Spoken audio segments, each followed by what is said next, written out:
upstairs, around the corner, around from the elevator, and then you walk back down the hallway, then you think you get to the corner and you're like, oh, this is great, and you turn around, it's like, damn, how long is that hallway?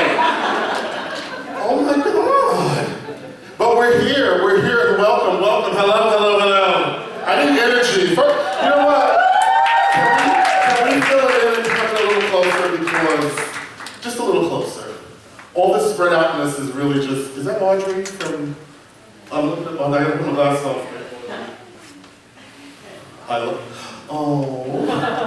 Some little shop of horrors realness. Little Hamilton action over here. What am I seeing? What's going on? All right. Is this as close as y'all want to get? All right.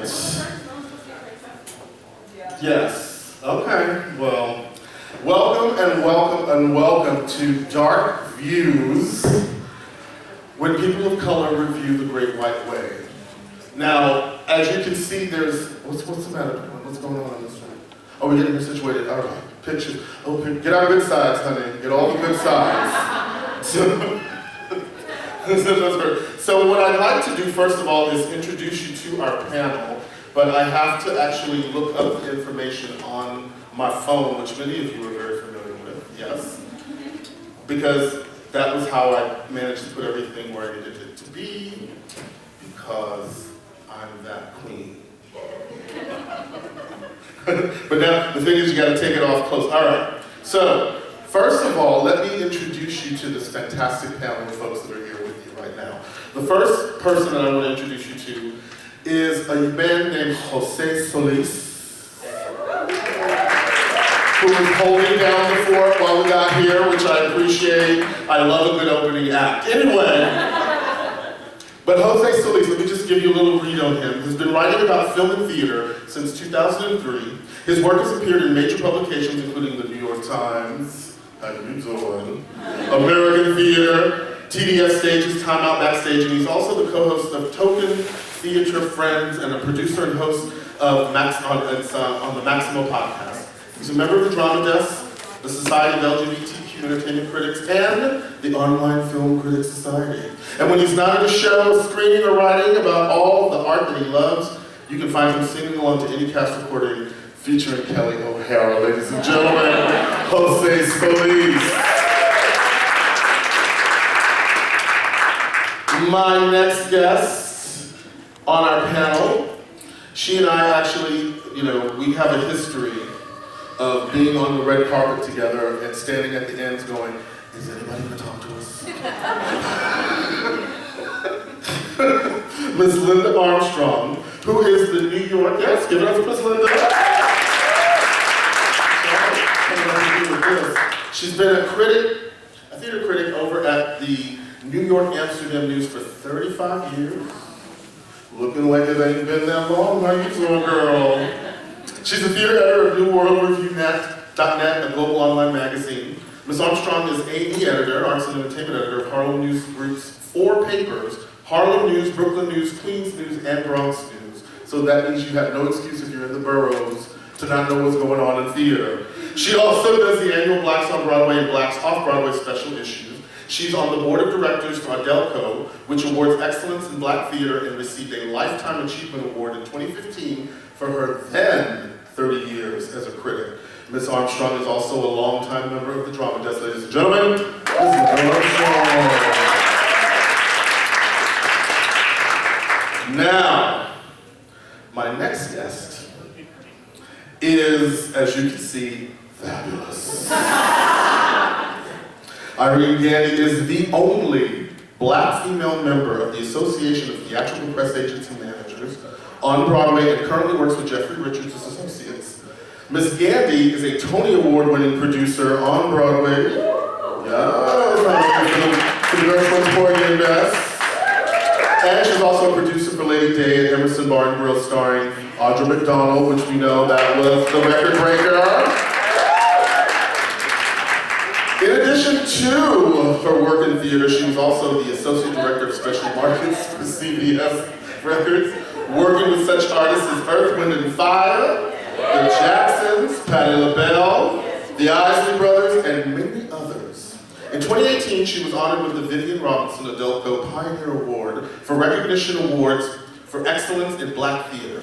In 2019, she was also honored with the NAACP LGBTQTZLMOP David Weaver Prize for excellence in the arts and Torchbearers Friends of Vivian Robinson's Black Theater Award. She currently serves on the board of City College for the Arts, Harlem Week, and the New Heritage Theater. She is celebrating 50 years of working in the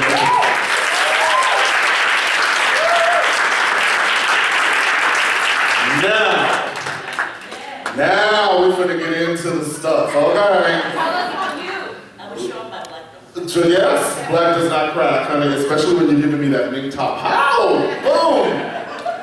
So my first question to our panelists, and this is something that, you know, seems kind of crazy, but when you're talking about folks of color and a certain sense of fascination, how did you all get connected to the theater? What was the thing that connected you to not only love theater enough to be able to participate and watch it, but also to forge careers in talking about it and being around it? Listen, it's you would be age before beauty, but she got both. How you doing? This is working here. I'm Irene Gandy. She's 50 years, 76 years old, still working. But I'm a PR person, but I didn't know about theater. I got into theater very just by happenstance, I don't know if that's a word. With the Negro Ensemble Company in 1968, Douglas Trump Award, with the New York Times article, wanted to form a resident theater company, like the Actors Studio for the people, HBO, and he had actors, because you have to be in the union, and even we have a union, so what show runs for 3 years. But the Negro Ensemble Company was a repertory company, and they had a award contract, so I was able to apprentice for 3 years. And how I got there was, I'm going to tell that story, you can move that part, but how I got there was they had sent everybody up to the president's office who was not of color, and my friend asked me just to go as a fluke since they were asking for people of color, and I ended up, I didn't even know what a president was, but I'm an old TCM fan, and I watched a lot of Mae West. My president kidnapped me. My president kidnapped me, and it's been great writing. I'm still writing because I don't know anything. So that's how I got to it. How about you, Solis? Well, first of all, when I was younger, my parents took me to theater. So I really enjoyed it. And then when my husband and I were teenagers and we were dating, our dates were normally Broadway shows and things like that. So I enjoyed that. Then when I got into college at Armstrong, I decided I was an English major with theater minor, theater minor, but I decided to try communications, and I took a recording class. When I did that, I loved it. So they kept telling me, you have to have clips, you have to have clips. So I went to the Amsterdam News, and back then you could literally walk into the paper and go to the owner's office, which I did.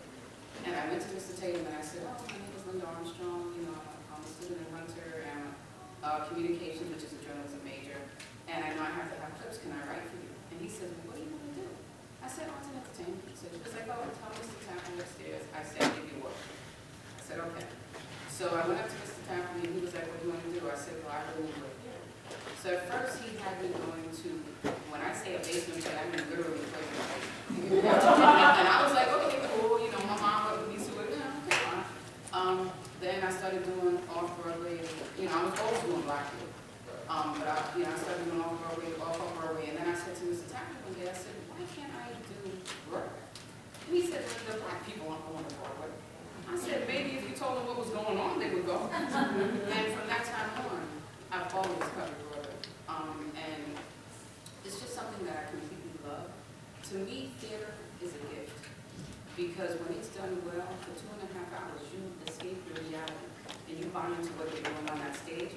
And it can make you feel so many different emotions. And I think it's a beautiful thing. I absolutely love theater. So it's like, it was only natural that I would cover it. And my whole thing is, when I go to see a show, and, you know, people are doing amazing work, I want everyone to know what's going on so they can come and support it and keep that show, help that show to keep living. So it's just, theater has just become my passion, and it's just something I just really enjoy. So I grew up in Honduras, and it, there's basically no theater there. I lived there for 18 years, and if I went to a theater 3 times in my life there, it's, too much, I think. But one of the things that I did was that every now and then, like at least once a year, I would come to New York. And since I had like consciousness and I grew past just wanting toys and like video games and stuff like that, when I was a teenager, basically, every time I would come here, I would tell my dad, instead of like getting money for like, a video game or whatever, can I just go see a Broadway show? And he fortunately always said yes. And eventually I moved here in 2012, a week before Sandy hit, which was very boring for like a month and very sad, obviously. But the thing for me was like, I moved here knowing that I wanted to be a film critic, because that's what I always thought that I wanted, not what I always thought, that's what I wanted to do since I was 10 years old. But once I was here, the question for me was like, how not to become a theater critic, right? Like, I was like, bye movies, I'll see you later. And that's how I ended up writing about theater. I've been doing it since 2012. Wow, see, people do different and do it. For me, I grew up in Texas, and I was very lucky growing up where we had the Grand Opera House, the big 1884 Opera House that would have touring shows that would come.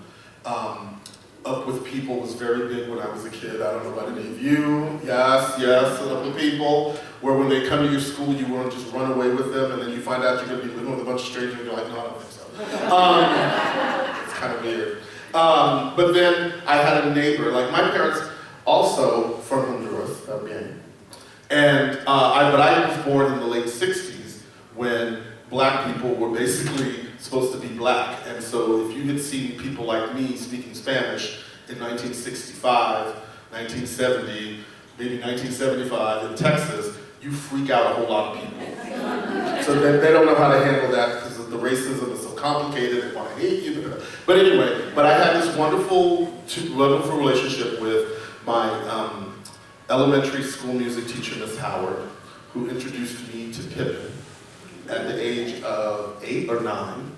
So Corner of the Sky, all up to that.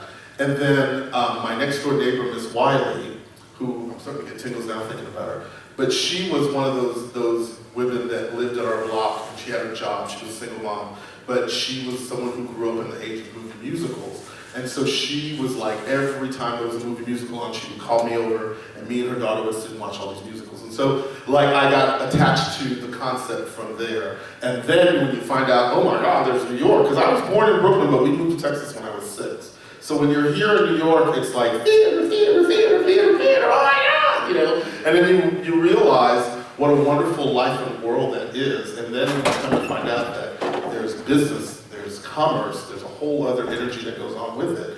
And I, got sucked in much, much later on in life, but really just, once I moved to New York 25 years ago, I was like, well, there's no other place for me to like and love. And then I had a 10-year radio career, and in that radio career time, I found a way to carve out an opportunity to talk to theater professionals, which is how I met Irene Gandy many years ago. And then that ended, and I started a podcast, and so I've been maintaining that relationship with everyone, and that's how I met Jose, that's how I met Linda. Like, we would all be in the trenches. At some point, we'd be sitting at 54 Below trying to get in the booth things with all the roundabouts to get folks, and then me and Linda, like I said, me and Linda would be standing at the end of the red carpet. I would never forget at the drama desk like 2 years ago, and we would just both look at each other like, they ain't gonna talk to us at all, are they?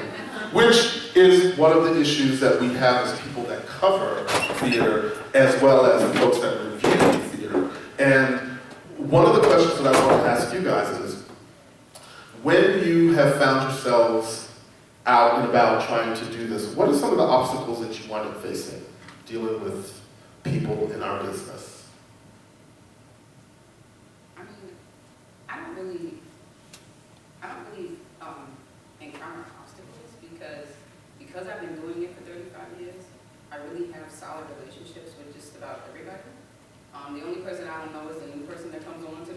But, you know, the other people tell them who I am, and so I don't really experience any kind of problems, you know.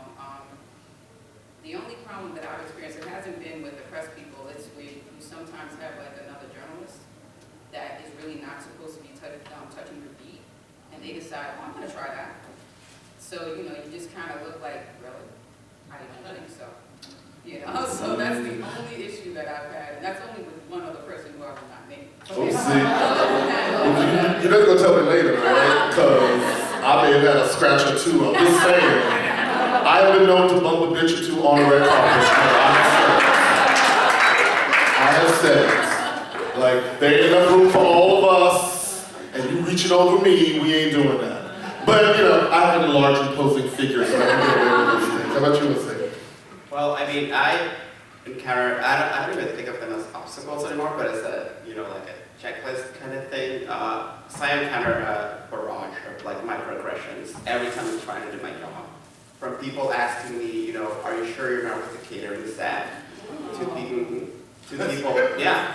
And it's horrible, but I'm used to it. To people asking me if I'm in the right place, to people asking me, you know, when they realize that English is not my first language, for instance, they want to like just talk about, you know, how proud they are that I learned English to come work and talk to them, and that kind of stuff. And that gets pretty annoying.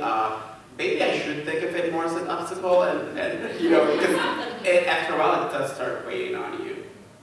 Or, you know, I still, people mean it as a compliment, and it's always a backhand compliment. When after I've been working with people for over 5 years, for instance, and every time I do something, they'll be like, I was not expecting you to do something this good. And I'm like, well, you've known my work for over 5 years, like what are you talking about? So those are the kinds of obstacles. And also in terms of access, if you are not basically, you know, working for like a major outlet, people are not going to give you access to artists that you want to talk about. For instance, one of the saddest things that I saw, and because I love his work so much, but you know, one of the things that makes me so sad is that every time I think about Lin-Manuel Miranda, for instance, I cannot place a single Latino journalist who's done like a huge feature on him. It's always white men. Well, I'm a different, I'm behind the scenes, so when I was on the road, I would talk. My first encounter, I don't know, an obstacle. I also work on, you know, not just African American shows. I was working on a show called Pearly Victorious, it was a national tour. It was in 1974, and I was on my way to Philadelphia, and I'd spoken to the general manager and the PR people weeks, and I got there, and they wouldn't let me in the box office. And I'm like, I'm Irene Gandy. Because at that time, there were, even though with the African American shows on the road, there were no publicists that were color. And I'm like, really? So I've learned, because as you can see how I'm dressed, and I've learned from my dad, and it's all about the green. So instead of calling people a bunch of MFs and stuff, I just went straight to the Belvedere Hotel, in Philly, before the, you know, that outbreak or whatever. And I just say they won't let me in the box office. They're probably stealing money, and if you know the people on Broadway, they mention money. So I didn't say color. I said, but I knew they didn't let me in because I didn't fit my voice, like my voice and my look didn't fit what they heard. So I said, I think they're stealing money. They won't let me in the box office. And then Marvin Krause, late Marvin Krause, you know, because at that time they presented all these shows, and he called the box office, and there wasn't cell phones there, and made a big stink. And then they sent somebody down to my hotel to tell me to come back, but I didn't. I didn't come back for like 3 hours, so I let them sweat. But on another note, with journalists and stuff, I think as a person of color, just as the right thing to do.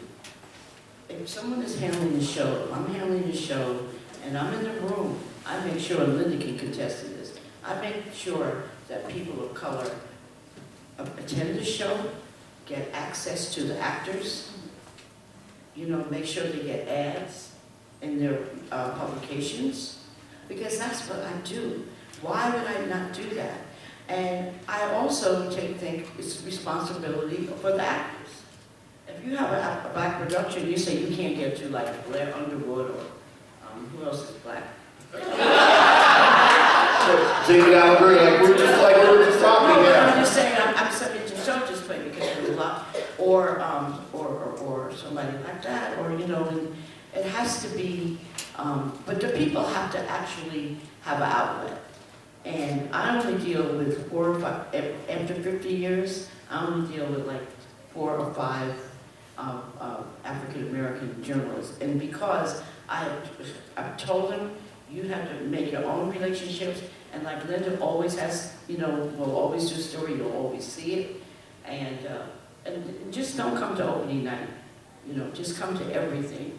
And so I think that's the only obstacle I have, is that, people need to come to everything and see it. What I was going to say when everybody was talking, it made me think about shows like when Barry Manilow did Broadway, okay? I absolutely love Barry Manilow. I was in that show, I'm singing every single song out loud, screaming, crying, like, oh my God, Barry! And because when I said to the press agents, when I emailed them and said, oh, can I interview him? The guy had not even started the show yet. And they told me he's not doing any more interviews. And I just thought, really?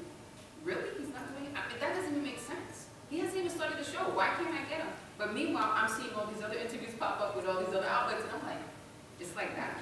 Well, that's also because they're press agents from LA, they don't want anyone to come to New York. I mean, that happens with Brian Cranston and Al Pacino, all of that, because, I work on all those shows. And I have to call them and say, they don't want to do Broadway World. Yeah. They don't want to do Broadway.com.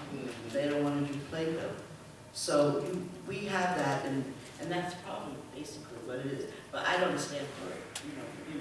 You know me, but I'm just saying, this is the things, these are the 5 things that has to happen if you want to be in theater. Now, if you don't want to do 5 of them, you have to do these 3 things. And then I call the agent and we call the producers. But people have to speak up.